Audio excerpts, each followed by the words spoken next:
From Heaven Blues Channel, Paranormal, Book 20, Part 6, Tarot Cards. Please take a second to hit subscribe for more upcoming content. The Fifth Tale, Werewolf. You will shoot your gun, but what will one silver bullet do? Name, Sam Colby. Age, 50. Residency, New York. Occupation, conman. Personal characteristics. I think we all know a lot about Colby from the previous story, Poe's Legend. And for those who did not read it, we can say he is very miserable, unskilled. And though he is Jewish, he barely has any money. And he has had no success in his career whatsoever. Generally, he is not a dangerous man. Kind-hearted, yet you don't feel comforted in his presence. And you can trust him no more than you would trust an old harmless snake that no longer bites. Health status? You don't have to be a urologist to know that this man's prostate needs immediate resection. Dr. Lucifer began checking Colby's tarot cards, and it seemed weird to me that a magician should tell the fortune of another magician. After a moment of reflection, I realized it's not really that weird, for how many times had I been to an ophthalmologist or cardiologist, though I myself am a doctor as well? To prevent boredom, I won't tell you what the cards showed, as both of us won't understand anything from it. I'll just go directly into the story. A man appeared at the den's entrance. I couldn't see his face well in the dim light when he asked, "Dr. Lucifer, will you be here much longer? Many of the guests have gone home, and also the driver is waiting." Lucifer smiled and murmured, "Also Dr. Colby and Dr. Ismael are waiting. I will be here a bit longer, my dear." I looked at my watch. It was now 3 o'clock in the morning. I felt my stomach knotting up from hunger. It seemed like the celery I ate had digested quickly. Also, my cigarette pack was as empty as a frog's brain, and I worried I wouldn't find another cigarette seller on my way back. But I found Harry following the talk with interest, so I decided to wait a bit longer. But I wouldn't allow that nutcase Lucifer to tell my fortune. I know my future very well. I will live for some time, and then I'll die. And my death is certainly coming.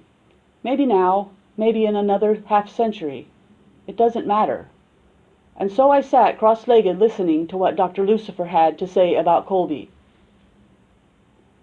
Father Jones said, while making the sign of the cross, "There is a werewolf in the Holbrook house. I'm sure of it, but we need someone who knows of these things." People like those who calm them. Therefore, when the tragedy happened, Father Jones found no one to ask for help other than Sam Colby. At least he had known him for a long time.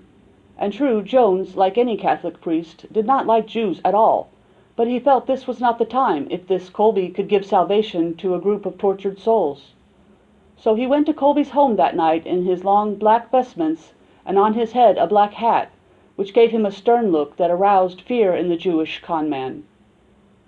After they drank hot cocoa, the only thing Colby drinks, and after Colby went 3 times to the bathroom because of the prostate, as you know, after all this, the priest found the time suitable to broach the subject. Putting one leg over the other, he said, "I came to you, Colby, because I don't know who else to go to." With this, Colby shook his head in humility and sat drying his sweat. "Certainly." Holding the mug of cocoa with both hands, the priest said, "It's about a case. Let's say it is especially sensitive for me as a man of the church. I don't know if you understand what I mean." "Please, continue," said Colby. "Okay, you know we get a lot of confessions in our job which we are forbidden to speak of in any circumstances. But I find myself forced to take your opinion so as to prevent a crime before it happens. Otherwise it would damage my conscience forever." And his face tightened. In the dim light, the wrinkles on his face were like cracks in a parched desert land, having not seen rain in ages. And he continued, "Do you know anything about werewolves?" The werewolf is one of the oldest myths known to mankind. It is the legend of a human man who turns into a wolf on the full moon and spreads terror for the whole night, then in the morning returns to normal, and it's difficult to know his identity. Those who know of these things advise us that if someone is attacked by a werewolf, he should try to wound it or take a claw from it. Then in the morning it would be possible to find the wounded man, or the one missing a finger, who can then be killed with a silver blade. Scientists say the myth of the werewolf is an explanation for the disease porphyria, which stems from an imbalance of iron production in the body, which gives the patient pallor, sharp fangs, and long nails, and his eyebrows grow, and his skin wrinkles and becomes sensitive to the sun, which means he literally turns into a human wolf. Hence, scientists call this illness the Wolfman disease. There are also a lot of suspicious things about this myth. It has been described by renowned Greek doctors, including Marcellus Sayed of Arcadia, who spoke of what is called lycanthropy, meaning the state of wolf-like transformation where the patient eats raw meat and howls upon sighting the full moon. Even the learned Arab scientists, who are known to be calm and collected, wrote about this disease, including Ibn Sina and Zahrawi, and they called it el-Qutrub, which is an attempt to Arabitize the letters of lycanthropy into a picture closer to the understanding of the Arab mind. Never in his life had Colby seen a werewolf, yet he also never denied their existence. "Yes, I actually know a lot about them," said Colby.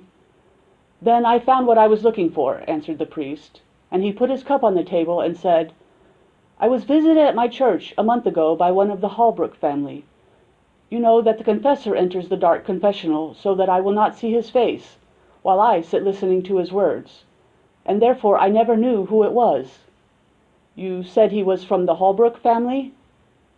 "Yes, the Holbrooks come to me regularly for confession, and I know them from their clear Irish accent. Also, all the men of the family have a distinctive voice. Trust me, I'm sure it's one of the family members." "Is it a big family?" "About 4 men, including the father, and 2 women, the mother and daughter, and they are a reclusive, religious family." Colby urged, "Please, continue." "This confessor told me that he needed my help to remove a curse following him. He had been attacked by a wolf 2 days ago on the streets of New York, and he could not describe any of the man's features except to say that he wore a common man's clothes, but had a wolf's head." "This is hard to believe," said Colby. "Maybe, but this man seemed honest to me. He said the werewolf wounded him in his arm and then escaped through the alleys. And this Holbrook returned home and hid this horrific experience from his family. He claimed he wounded himself in a car accident, and he mended the wound. The problem is, he is worried that he himself will turn into a werewolf when the moon is full." "And what did you tell him?" Colby queried. "Of course I told him this is all just an illusion, and advised him to return home and pray a lot, and that everything would be fine." Colby smiled his childish smile, saying, "Then the problem has ended." The priest shook his head tiredly and said, "Of course not. What happened next is that I read in the newspaper yesterday that Holbrook's daughter had died. They found her torn apart in the backyard filled with moonlight. The police came and checked the body and then announced that whoever did this was definitely a madman with long, claw-like nails and fangs. In addition, the footprints seen near the body were closer to the footprints of a large dog, or a wolf, to be more specific." "And so the matter was closed?" "Surely," said the priest. "There is no proof of anything. But you and I see something familiar in all of this. It seems to me that what this miserable man had told me about becoming a werewolf was right. There is a werewolf in the Holbrook house." Colby asked, "So what do you want from me?" "I want you to find it, and give me a chance to salvage its soul completely. If so, then it's good. Otherwise, we would have to execute it." The priest then shook Colby's hand, saying, "I'm depending on you, sir." Colby could not refuse the job. This was not for humanitarian reasons or hatred of werewolves. He simply could not refuse such a tempting offer. The vanity went to his head. Plus, he wasn't used to confessing ignorance of things he did not know. He is always the genius Colby who knows everything. And he was, which is undeniable, hungry for weeks and needed some money, even if this money was stained with blood dripping from a werewolf's claws. And so he spent a couple of days checking everything written about werewolves in the books of magic.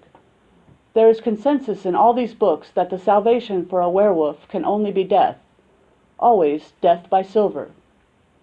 And so Colby sat in his office and started fashioning a silver bullet, which he then put in his gun, and then went to his appointment with Father Jones. The first obstacle is entering the home subtly so as to observe the family members. The second obstacle is finding the werewolf, which is a difficult job, as he is a totally normal person. And Father Jones had fixed the matter for him. He went to the Holbrook house and claimed to the father, Bernard Holbrook, an old retired lawyer, that Colby was a detective investigating a series of mysterious crimes similar to what happened to his daughter.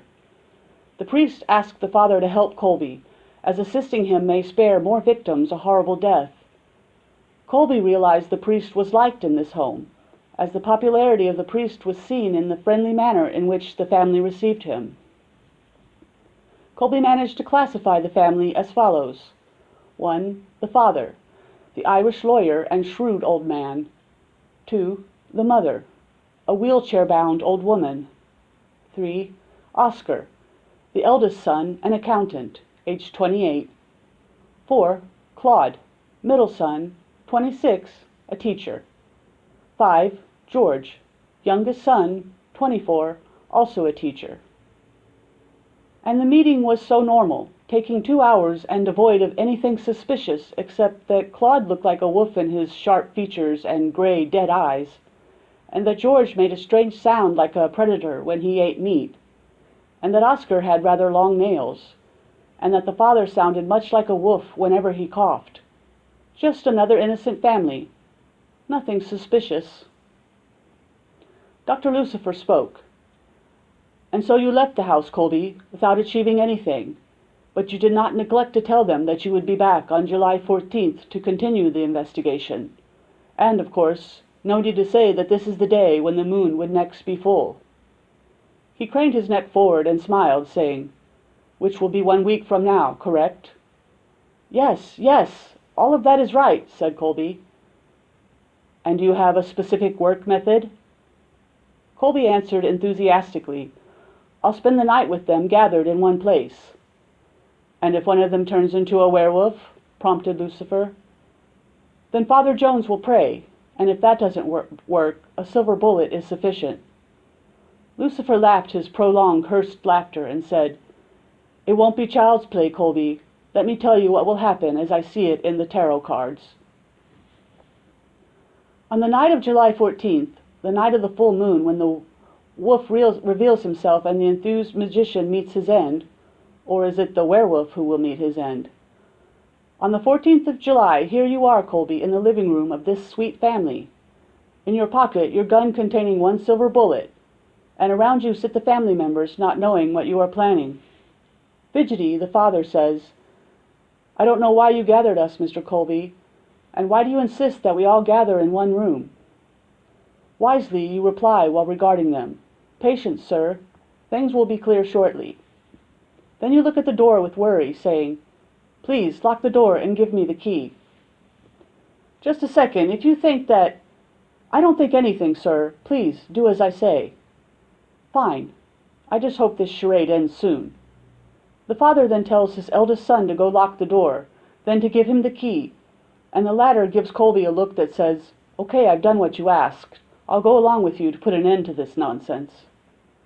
At this point, Colby, you will ask tensely if all the windows are locked. The father sighs. "Ugh. Will you clarify now?"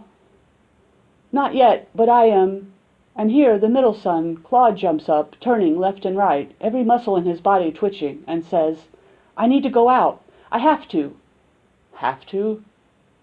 "Welcome, my friend, to the Werewolves Club." You lean toward the father, your face victorious, saying, "And why must you go out, Claude?" Because I want to." "And why do you want to?" "I have important appointments. You don't understand." "On the contrary, I totally understand you." The young man sits angrily, a posture closer to standing, and doubt starts gathering in your brain. Father Jones did not attend tonight, which means that you are free to decide. But you must wait a bit longer to be certain. Seconds pass and gather into minutes, the minutes into hours, an hour and a half to be specific, in which time you go 4 times to the bathroom, which is the prostate problem, as everyone knows. Signs of anxiety increase on Claude's face. He moans, then clutches his arm, then hides his face for some time, and falls to the floor. Oscar runs to him, lifting his brother in his strong arms, while the mother screams from her wheelchair. Oscar lays him on the couch. So quickly you go to see his face, with eyes closed. There is no question here. Claude's face was not so hairy like this before. Nor were his teeth sharp to this extent. He did not have these claws. Undoubtedly, there is a change happening right now. You reach into your pocket and withdraw your gun. "What the hell are you doing, you idiot?" comes the father's voice. Retreating from the unconscious young man, never taking your aim off of him, you reply, "There is no doubt about it. Your son is a werewolf, and he is the one who shredded your daughter's body a month ago. My silver bullet will end this misery on the condition that you all be my witnesses on this transformation." At this point, laughter echoes out.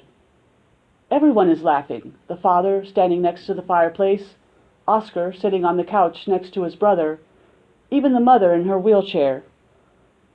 And when they finally contain themselves, they look to your annoyed face, then promptly start laughing again. "I'm not delusional. I'm not hallucinating," you say in anger. "Look at his face to be certain I'm telling the truth." Pulling his hand from his pocket, the father then says, "Ha ha ha! You're honest, Colby. Ha ha! But you're a fool." At this point you see his claws, and you see his eyebrows thickening, and you look to the mother sitting in her wheelchair, and you see her biting her lip with 2 sharp fangs, drool falling from her mouth. As for Oscar and George, the hair had covered their faces completely. "Didn't you get it yet, Colby? We are a family of werewolves, and we all became so from George last month, after killing his sister and wounding all of us. Don't you get it yet? That you're alone in a locked house in the midst of 5 werewolves. You will scream, Colby, but no one will hear you.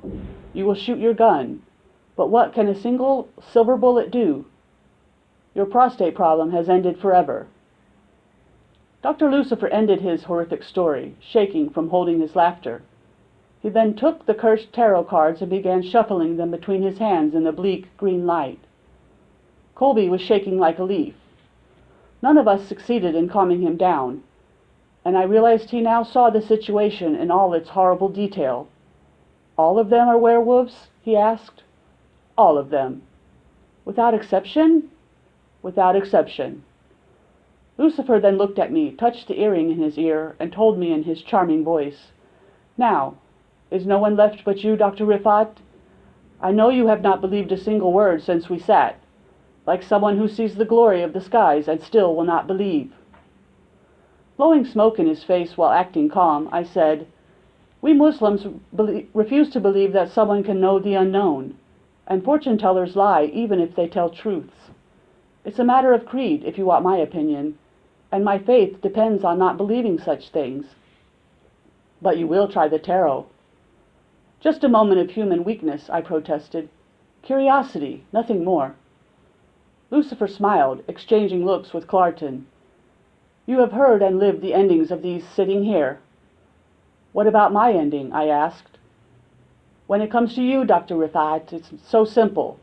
You are an old man, one who lives alone, and you are a well-educated man who knows well all the horrific things that might happen to an old, lonely man like yourself, Dr. Refaat." End of Part 6. To be continued. I hope you guys enjoyed the story. To find out what happens to Dr. Refaat, please like and subscribe.